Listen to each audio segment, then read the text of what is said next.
போடும் நேரம் ஊதா பூவ போல பூத்து உக்காந்தேன்னு போறான்.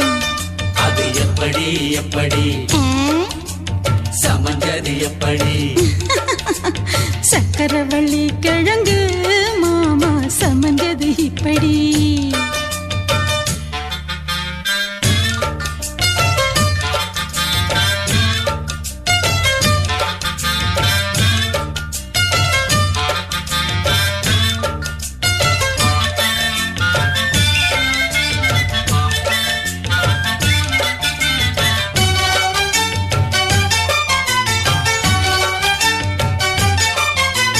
சந்தையில சுத்துறிய எதுக்கு?